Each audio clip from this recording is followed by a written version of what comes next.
Welcome to the Kumar Dev education. मैं अपने channel में आपका स्वागत करता हूँ। ये इसका अध्याय 7। एक था पेड़ और एक था टूट ठूट। मान लीजिए आपके 4 दोस्तों ने आपके साथ सिनेमा देखने जाने का प्रोग्राम बना लिया। सभी लोग सिनेमा देखने चाहते हैं पर आपका मन नाटक देखने का कर रहा है, तो ऐसी स्थिति में आप क्या करेंगे? आपके मन की मानेंगे और मित्रों के साथ सिनेमा नहीं जाएंगे। आपने मित्रों को ये तथ्य देकर नाटक देखने जाने के लिए राज़ी कर लेंगे कि सिनेमा के कई शो और होंगे, किंतु नाटक का शो तो आज ही होगा। मित्रों के प्रस्ताव का सम्मान करते हुए सिनेमा जाने के लिए राज़ी हो जाएंगे।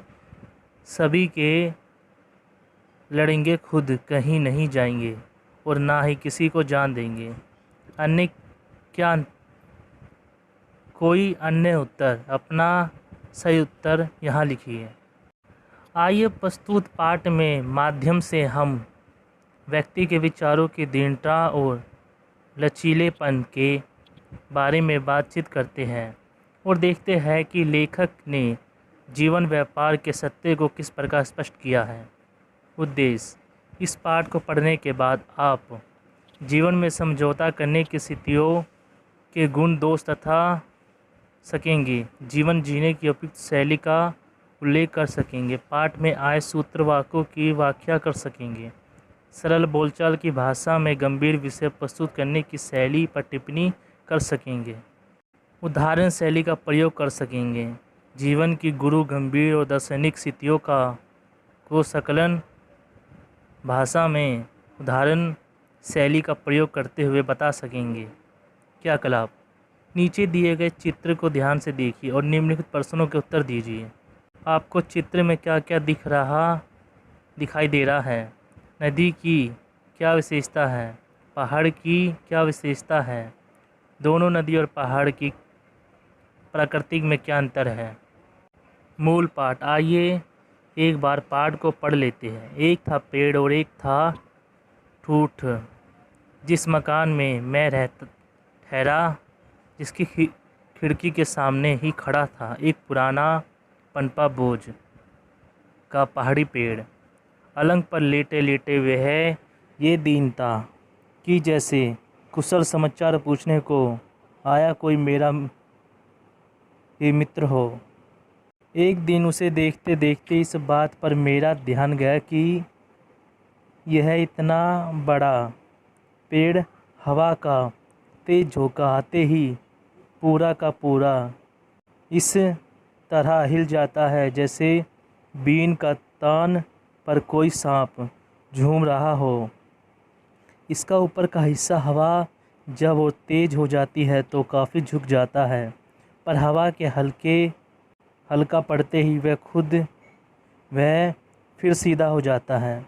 हवा मौज में थी, अपने झोंकों में झूम रही थी, इसलिए बराबर यह क्रिया होती रही है और मैं उसे देखता क्या रहा, उसकी झुक झूम में रस लेता रहा।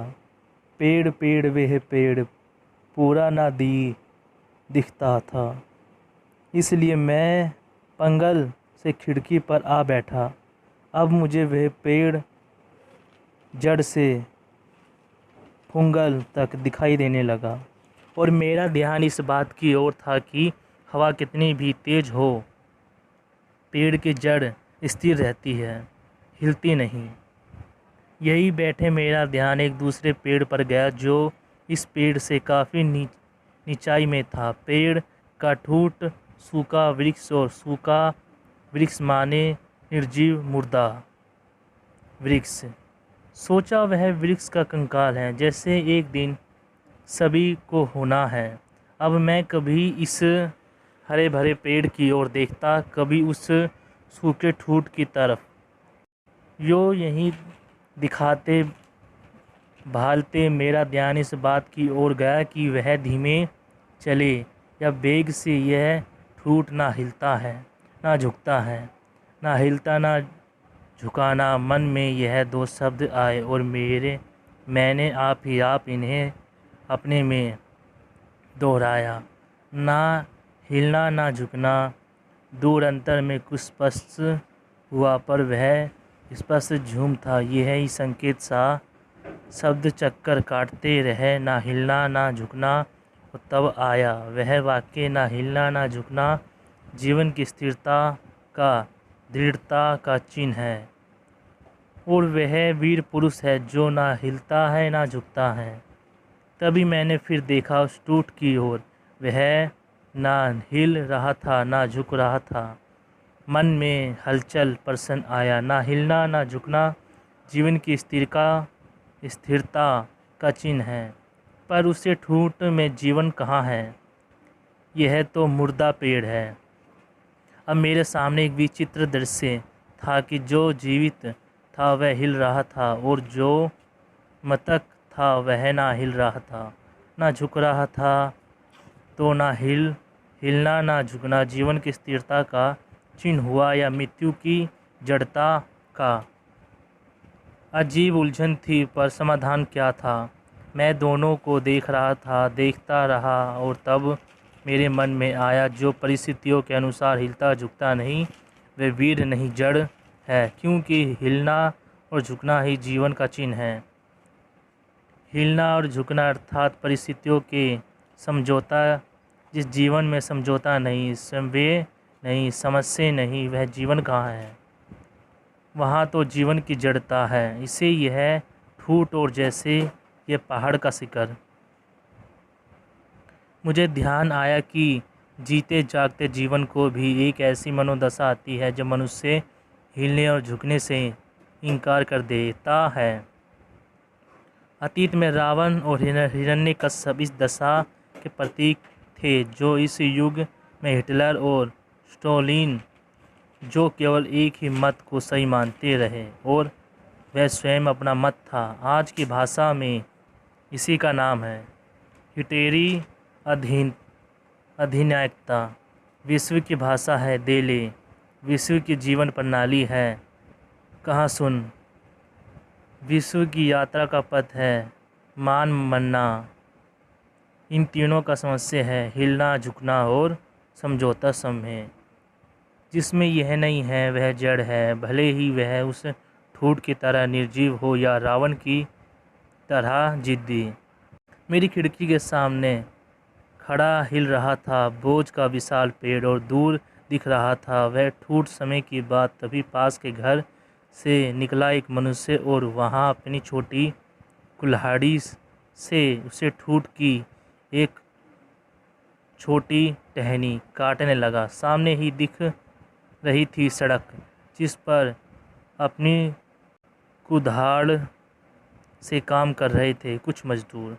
कुल्हाड़ी और कुल्हाड़ी, मैंने बार बार इस शब्द को दोहराया, और तब आए मेरे मन में यह वाक्य, विश्व की भाषा है देले, विश्व की जीवन प्रणाली है कह सुन, विश्व की यात्रा का पद है मन मानना। अर्थात हिल भी और झुक भी, पर जो इन्हें भूल कर जड़ हो जाता है, वह टूट हो, पर्वत का शिखर हो, अहंकारी मानव हो, विश्व उसे जिस भाषा में बात करता है उसी के प्रतिनिधि है ये कुल्हाड़ी कुदाल। साफ साफ ये जो कि जीवन में दो भी, लो भी, कहीं भी, सुन भी, मनो भी, मनाओ भी, और ये सब नहीं तो शेयर तैयार रहो कि तुम काट डाले जाओ, खोद डालो जाओ, पीस डालो जाओ। मैं खिड़की में उठकर अपने पंगल पर आ पड़ा। बोझ का पेड़ अभी भी हिल रहा था, झुक रहा था, झूम रहा था, पर तभी मेरे मन में उठा एक प्रश्न, तो क्या जीवन की चैत्रता बस यही है कि जीवन में हवा का झोंका आया और हम हिल गए, जीवन में संघर्ष का झटका आया और हम झुक गए। साफ साफ यूँ कि यहाँ हिलते झुलते झुकते रहना ही महत्वपूर्ण है, और जीवन की स्थिरता दृढ़ता जीवन के निकली सत्य ही है। प्रश्न क्या है? खाया तो बिजली की तेज शौक है, यहाँ तो यो धीमिका है कि एक बार तो जड़ से ऊपर, तब सब पाया सोया अस्त व्यस्त हो उठे। सोच नहीं जी रहे, हिलना और झुकना जीवन की कृत्यता नहीं, अधिक से अधिक ये कह सकते हैं कि विषमता और जीवन का वास्तविक कृत्यता तो ना हिलना ना झुकना ही है, यही दृढ़ रहना है। मरियम सो मरियम पे टरियम नहीं।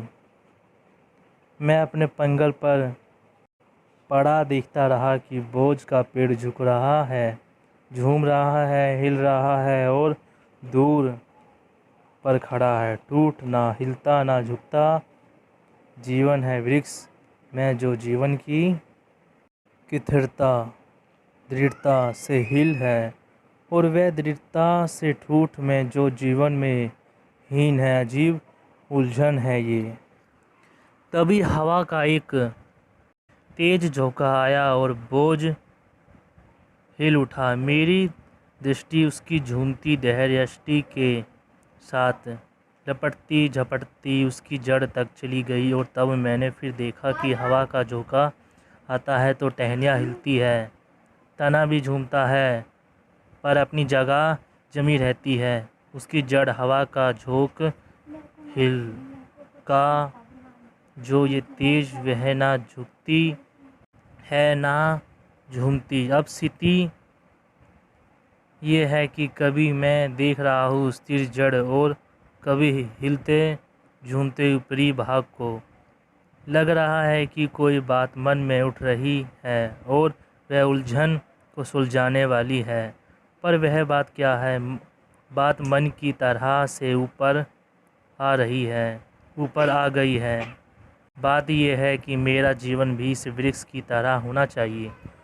उसका कुछ भाग हिलने झुकने वाला हो और कुछ भाग स्थिर रहने वाला। ये जीवन की पूर्ण कृत्यता है। बात अपने में पूर्व है, पर जरा स्पष्टता चाहती है, और वह स्पष्टता ये है कि हम जीवन में विस्तृत व्यवहार में हिलते झुकते रहे, साम्यवादी रहे, पर सत्य के सिद्धांत के प्रश्न पर हम स्थिर रहे, दृढ़ रहे, और टूट भले ही जाए पर हिले नहीं, समझौता करे नहीं। जीवन में देह है, जीवन में आत्मा है। देह है नशील और आत्मा है शमशान, तो आत्मा को हिलना झुकना नहीं है, और देह को नियंत्रण हिलाना झुकाना ही है। नहीं तो हम हो जाएंगे रामलीला के रावण की तरह, जो बॉस हो कपचियों पर खड़ा रहता है, ना हिलता है ना झुकता है। हमारे विचार लचीले और परिस्थितियों के साथ समय सीधे चलते, पर हमारे आदर्श स्थिर हो। हमारे पैरों में जीवन के मोर्चे पर हेठ रहने की भी शक्ति हो, और स्वयं मुड़कर हमें उठने बैठने लेटने में मदद देने की भी। संक्षेप में जीवन की कृत्यता ये है कि वह दृढ़ हो पर अडिल ना हो। दृढ़ हो औचित्य के लिए, सत्य के लिए टूट जाता है, वह हिलता और झुकता नहीं। अटिल हो जो औचित्य और अनुचित्य समय असमय का विचार किए बिना ही अड़ जाता है, और टूट तो जाता है पर हिलता झुकता नहीं। दो टूक बात यो की जीवन है जो समय पर अड़ भी सकता है और समय पर झुक भी, पर ठूठ वह है जो अड़ ही सकता है, झुक नहीं सकता। एक यदि दांत दृष्टा और दूसरा निर्जीव जड़ता। हम दृढ़ हो जड़ नहीं। मैंने देखा बोझ का पेड़ अब भी हिल रहा था, झुक रहा था, और टूट अनझुका अनहिला ज्यों का त्यों खड़ा था। आइए समझे आपको निबंध कैसा लगा। उस पर आधारित प्रश्न के उत्तर भी आपने ढूंढ लिए हैं ना। यदि आप उन्हें पूरा हल कर लेते हैं तो हम आगे बढ़ते हैं, अन्यथा एक बार और ध्यान से पूरा पाठ पढ़कर बोध प्रश्न हल कीजिए। आइए अब हम पाठ को विस्तार से समझते हैं। आप जानते ही हैं कि आमतौर से निबंध को 3 हिस्सों में लिखा जाता है। पहला होता है प्रस्तावना, दूसरा विषय वस्तु और तीसरा होता है उपसर्ग। आइए अब देखें कि एक था में ये 3 अंक किस तरह प्रस्तुत किए गए हैं। प्रस्तावना। इस निबंध में लेखक ने एक रमणीय पहाड़ी स्थल का जिक्र किया है। लेखक वहाँ एक मकान में ठहरता है और खिड़की से वह एक बोझ का पेड़ को बड़े ध्यान से देखता है। फिर शुरू होता है उसके विचारों का सिलसिला। ये विचार एक एक कर प्रश्नों के रूप में उसके सामने आते जाते हैं और वहाँ उनका उत्तर ढूंढता चलता है। बोझ के पेड़ को देखकर सबसे पहले लेखक को महसूस होता है जैसे उसका कोई दोस्त सामने आकर खड़ा हो गया है और उसके हालचाल पूछ रहा है। जैसे कि हवा का तेज झोंका आता है, पेड़ झूमने लगता है। अब लेखक को पेड़ में और रस लाने लगता है।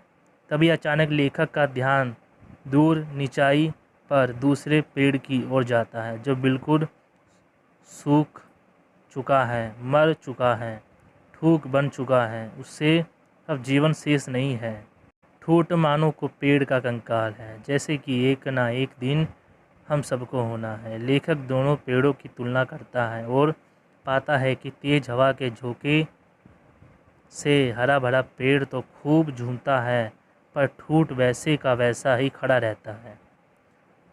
उस पर कोई प्रभाव नहीं पड़ता। लेखक सोचता है कि ना हिलना ना झुकना तो वीरों की दृढ़ता की निशानी है, ना ही ठूठ तो निर्जीव है जिसमें जीवन ही नहीं। वह वीर और दृढ़ कैसे?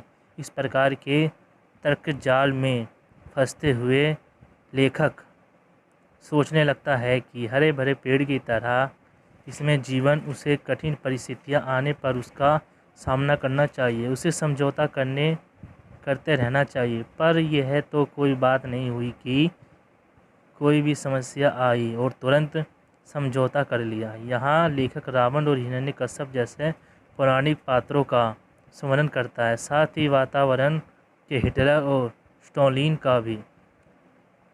क्या आप बता सकते हैं कि रावण और हिरण्यकश्यप, हिटलर और स्टॉलिन के नाम लेखक ने क्या क्यों लिए हैं? जी हाँ, इसके जिद्दीपन के कारण ये अड़ियल थे। उन्होंने सही बात मानने से, सही राह पर चलने से इनकार कर दिया था और उसका परिणाम उन्हें क्या भुगतान पड़ा? क्या आप बता सकते हैं? जी हाँ, उन्हें जीवन में हार माननी पड़ी। विषय वस्तु। इस चक्र में लेखक ने व्यवहारिक अथवा दुनियादारी के चलन की चर्चा की है। विश्व की भाषा के बारे में उन्होंने बताया है कि दूसरों को कुछ ना कुछ दे और उसमें अपने काम की चीज़ ले। लेखक ने जीवन जीने की प्रवृत्ति को कहा सुन, यानी यदि सलीके से जीवन व्यतीत करना है तो अपनी बात को दूसरों तक पहुंचाना होगा और दूसरों की बातों को ध्यानपूर्वक सुनना होगा। यदि विश्व की यात्रा पूर्ण करनी है तो मानना के रास्ते पर चलना होगा, अर्थात दूसरों की बात मान जाओ या फिर दूसरों को अपनी बात के लिए मना लो, सहमत कर लो। यदि इन तीनों का मिला जुला रूप आपके व्यवहार में उपस्थित है तो आप एक हिलते ढुलते हरे भरे वृक्ष के समान जीवन के परिस्थितियों से, समस्याओं से समझौता कर सकते हैं। न्याय अतः आप में और उस मरे हुए सूखे वृक्ष के ठूठ में कोई अंतर नहीं है। वैसे व्यक्ति जो निर्जीव दूसरे वृक्ष के समान कंकाल और रावण के समान जिद्दी होते हैं, ना किसी को खुद देते हैं, ना किसी से कुछ लेते हैं, ना किसी से कुछ कहते हैं, ना किसी की सुनते हैं, ना किसी की मानते हैं, ना किसी को मानते हैं, सिर्फ अपने ही निर्णय को स्वीकार करते हैं, अपनी चलते हैं। ऐसे व्यक्ति जीवन जीते हुए भी सूखे ठूठ के समान होते हैं। ऐसे व्यक्तियों का सिर्फ एक ही इलाज होता है, कुल्हाड़ी या कुल्हाड़ी का अर्थ है किसी भी अंश को काट कर फेंक देना। कुदार का कार्य है उलट पलट देना, अर्थात जो सामने है उसे नकार देना। ऐसे व्यक्तियों को नराकार दिया जाता है या फिर काट कर अलग कर दिया जाता है, अस्वीकार कर दिया जाता है, जो हिल नहीं सकते, झुक नहीं सकते, समस्या नहीं कर सकते, परिस्थितियों से समझौता नहीं कर सकते। ऐसे अहंकारी का पृथ्वी पर क्या काम। उपसंहार। अंतिम चरण में लेखक के विचारों का क्रमण कुछ इस प्रकार आगे बढ़ता है कि किसी एक निष्कर्ष पर पहुँचे। अब उसका सोचना ये है कि क्या हरे भरे पेड़ की तरह कोई भी हवा का झोंका आए, यानी छोटे या बड़े कष्ट आए और व्यक्ति हार मान ले। ये तो ठीक नहीं। इस विचार के आते ही लेखक को एक धक्का सा लगता है। इस निष्कर्ष पर पहुंचता है कि परेशानियों से समझौता करो, वह भी एक सीमा तक, अर्थात वहां तक झुक सकते हो। झुको पर इतना भी नहीं कि टूट जाओ, परंतु इसके साथ अपने आदर्शों पर दृढ़ रहो, अपने सिद्धांतों से मत हिलो। जैसे व्यक्ति का शरीर बदलता रहता है पर आत्मा अमर होती है, ठीक उसी प्रकार जीवित व्यक्ति वही है जो परिस्थितियों को समझे और उसके अनुसार अपने को ढाले। कहीं भी गया है, जैसे चले बैर पीठी तब तेसी दीजिए। जहाँ जितना झुकना चाहिए वहाँ उतना झुको, जहाँ अपने आदर्शों पर दृढ़ रहना चाहिए वहाँ दृढ़ रहो। सदैव समय का ध्यान रखते हुए समुचित स्थान पर विवेकपूर्ण निर्णय लो। इस बात का जो ध्यान नहीं रखता वह अड़ियल कहलाता है, पेड़ का ठूठ कहलाता है, निर्जीव जड़ कहलाता है। उससे जीवन की दृढ़ता नहीं होती है। हमारी यह जीवन दृढ़ता ही हमारे पहचान बनती है, जो हमारी संस्कृति, अपनी परंपरा, अपनी विशेषता और सिद्धांतों पर दृढ़ बने रहकर स्थापित होती है। सत्य और आदर्शों पर चलना सिखाती है। जीवन पर अपने सिद्धांतों पर अड़े रहना और उचित समय पर झुकना ही जीवन है। आइए इसे समझें। मानव जीवन, देह आत्मा, नश्वर अनश्वर, परिस्थितियों के अनुसार हिलने झुकने वाला, सिद्धांतों पर अटल रहने वाला, व्यवहारिकता, औचित्य और सत्य, जीवंतता, दृढ़ता, सफल मानव जीवन। इसका चार्ट दे रखा है। भाषा शैली। इस पाठ के लेखक कन्हैयालाल मिश्र प्रभाकर विस्तृत शैली के साहित्यकार हैं। उनकी रचना सहज और सरल भाषा में मिलती है। व्यक्ति एक बार पढ़ना शुरू करे तो पढ़ता ही चला जाए। हमें विश्वास है कि आपने यह पाठ पढ़ते समय ऐसा ही अनुभव होगा।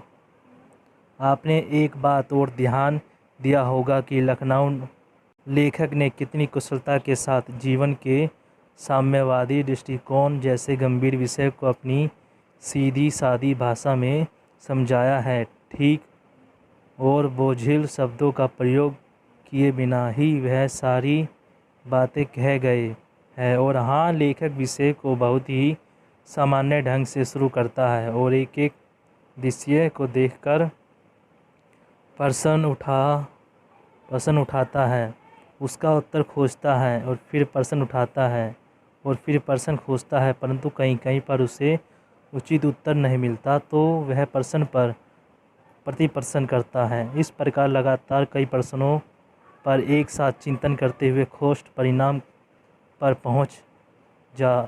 पहुंचता है। उदाहरण के तौर पर अपने पाठ में पढ़ा होगा कि एक जगह लेखक कहता है, जो ना हिलता है ना झुकता है वह वही वीर पुरुष। उसी समय का उसका ध्यान उस ठूठ की ओर जाता है जो ना हिलता है ना झुकता है, परंतु वह तो वीर नहीं है जिसमें जान ही नहीं, फिर भी कैसा। इसी को प्रश्नोत्तरी शैली कहते हैं। आप यह तो समझ ही गए होंगे कि लेखक प्रश्न करता है और स्वयं ही प्रश्न का उत्तर देता है। ये पाठ प्रश्नोत्तरी शैली के रूप में लिखा गया है। इसमें विचारों का सिलसिला चला गया है, जो कि चिंतन से युक्त है। अंध चिंतन प्रधान शैली में लिखा गया यह एक ललित निबंध है। यह निबंध बोलचाल की सरल भाषा में लिखा गया है, परंतु इसका विषय जटिल है।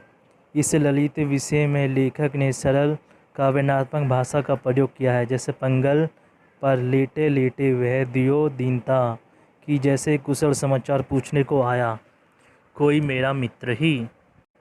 मेरा ही मित्र हो। उपमा, यह इतना बड़ा पेड़ हवा का तेज झोंका आते ही पूरा इस तरह हिलता जाता है जैसे बीन की तान पर कोई सांप झूम रहा है। मनमाना अनुप्रास, समझौता समय कुल्हाड़ी कुठाड़ जीते जागते जीवन में रपती अनुप्रास, भले ही वह इस ठूठ की तरह निर्जीव हो या रावण की तरह जिद्दी। उपमा, इस प्रकार प्रभाकर जी की भाषा में नई छटा देखने को मिलती है। लेखक ने नवीन शब्दावली का प्रयोग कर भाषा को दैधिक लतीयेपूर्ण को प्रभावी बना दिया। नए शब्दों पर ध्यान दीजिए। डिलेक्टरी, अधिनायकता, आप जानते ही हैं। रचनाकार में यह मुहावरे, लोककृतियों, श्रुतियाँ का प्रयोग करके अपनी भाषा को धारदार बनाया है। इससे भाषा में निखार आता है। यह और वह कम शब्दों का प्रयोग कर अपनी बात को प्रभावी ढंग से दूसरों तक पहुंचाता है। लोककृतियों में प्रचलित भाषा का प्रयोग होने से निबंध में सहजता और मर्मस्पष्टता बढ़ गई है। लोककृतियाँ में का रचनाकार ने स्थान पर सटीक प्रयोग किया है। विश्व की जीवन प्रणाली में कहसुन विश्व की यात्रा का पिथ है। माना, ना हिलना ना झुकना जीवन की स्थिरता का दृढ़ता का चित्र है। हिलना और झुकना ही जीवन का चिन्ह है। जीवन स्थिरता दृढ़ता जीवन के नकली सत्य और हम दृढ़ हो, जड़ नहीं। एक है जीवांत दृढ़ता और दूसरा निर्जीव जड़ता। जीवन वह है जो समय पर अड़ भी सकता है और समय पर झुक भी दे है और नशील और आत्मा है। संवत, इस पाठ में लेखक ने अपनी भाषा में प्रवाह लाने के लिए एक और शैली भी अपनाई है। वह है उदाहरण शैली।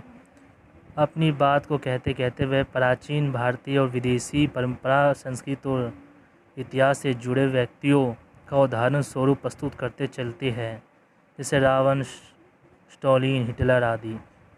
आप रामकथा से जुड़े रावण के चरित्र से भली भांति परिचित है और यह भी जानते हैं कि अपने अड़ियल और जिद्दी व्यवहार के कारण ही राम रावण युद्ध हुआ, जिससे अहंकारी रावण का अंत हो गया। भाषा कार्य, कुछ अलग शब्द वाक्य में उपयुक्त होकर अर्थ का विशेष बदल देते हैं। उन्हें निपांत कहा जाता है। नीचे लिखे निपांतों का प्रयोग पढ़िए। ही, सामने ही दिख रही थी सड़क। सामने ही दिख रही थी। सामने सड़क दिख रही थी।